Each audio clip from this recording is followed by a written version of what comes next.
He has what I came after." "Well, it is the fortune of war and discovery," put in Mr. Hardy, one of the party who seemed the least ill-natured. "Your luck might have been ours, Professor Bumper. I congratulate you." "Thank you. Are you sure your party is all right? Not in need of assistance? How did you get out of the place you were buried?" "Thank you, we do not require any help. It was good of you to think of us. But we got out the way we came in.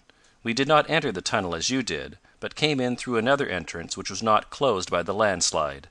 Then we made a turn through a gateway in a tunnel connecting with ours, a gateway which seems to have been opened by the earthquake, and we came here just now." "Too late, I see, to claim the discovery of the idol of gold," went on Mr. Hardy. "But I trust you will be generous and allow us to make observations of the buildings and other relics." "As much as you please, and with the greatest pleasure in the world," was the prompt answer of Professor Bumper. "All I lay sole claim to is the golden idol. You are at liberty to take whatever else you find in Kurzon, and to make what observations you like." "That is generous of you, and quite in contrast to the conduct of our leader. I trust he may awaken to a sense of the injustice he did you." But Professor Beecher was not there to hear this. He had stalked away in anger. "Humph!" grunted Tom.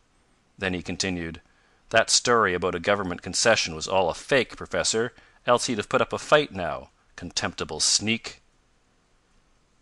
In fact, the story of Tom Swift's trip to the underground land of wonders is ended. For with the discovery of the idol of gold, the main object of the expedition was accomplished. But their adventures were not over by any means, though there is not room in this volume to record them. Suffice it to say that means were at once taken to get the golden image out of the cave of the ancient city. It was not accomplished without hard work, for the gold was heavy, and Professor Bumper would not, naturally, consent to the shaving off of so much as an ear or part of the flat nose, to say nothing of one of the half-dozen extra arms and legs with which the ugly idol was furnished. Finally it was safely taken out of the cave, and along the stone passage to the opening formed by the overthrown trees, and thence on to camp. And at the camp a surprise awaited Tom. Some long-delayed mail had been forwarded from the nearest place of civilization, and there were letters for all, including several for our hero. One in particular he picked out first and read eagerly. "Well, is every little thing all right, Tom?" asked Ned, as he saw a cheerful grin spread itself over his chum's face. "I should say it is, and then some. Look here, Ned. This is a letter from—" "I know. Mary Nestor. Go on." "How'd you guess?" "Oh, I'm a mind reader." "Huh! Well, you know, she was away when I went to call to say good-by, and I was a little afraid Beecher had got an inside edge on me." "Had he?" "No, but he tried hard enough. He went to see Mary in Fayetteville, just as you heard, before he came on to join this party, but he didn't pay much of a visit to her." "No?" "No. Mary told him he'd better hurry along to Central America, or wherever it was he intended going, as she didn't care for him as much as he flattered himself she did." "Good!" cried Ned. "Shake, old man. I'm glad." They shook hands. "Well, what's the matter? Didn't you read all of her letter?" asked Ned when he saw his chum once more perusing the epistle. "No. There's a postscript here. Sorry I couldn't see you before you left. It was a mistake.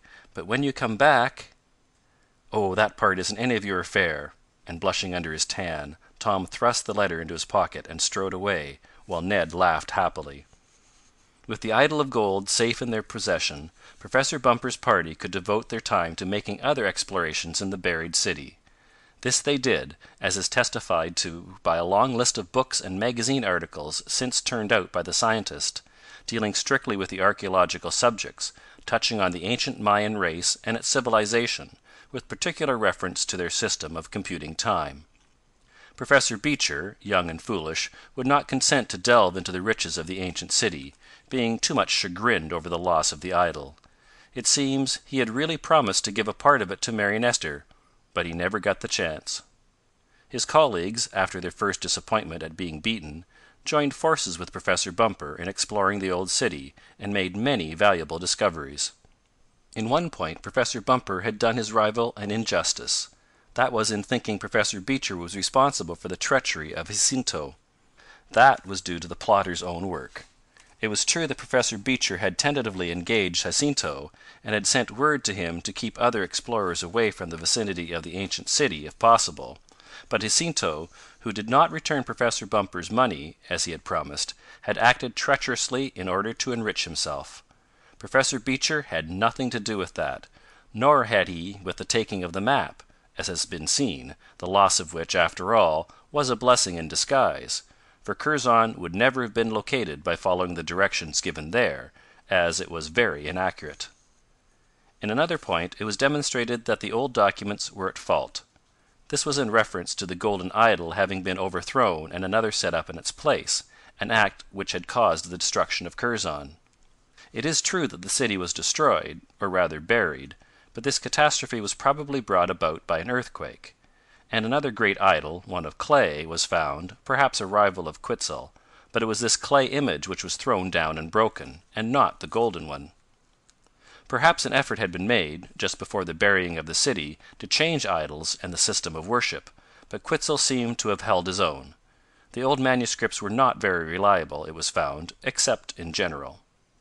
"Well, I guess this will hold Beecher for a while," said Tom, the night of the arrival of Mary's letter, and after he had written one in answer, which was dispatched by a runner to the nearest place whence mail could be forwarded. "Yes, luck seems to favor you," replied Ned. "You've had a hand in the discovery of the idol of gold and—" "Yes, and I discovered something else I wasn't quite sure of," interrupted Tom, as he felt to make sure he had a certain letter safe in his pocket. It was several weeks later that the explorations of Kurzon came to an end, a temporary end, for the rainy season set in, when the tropics are unsuitable for white men.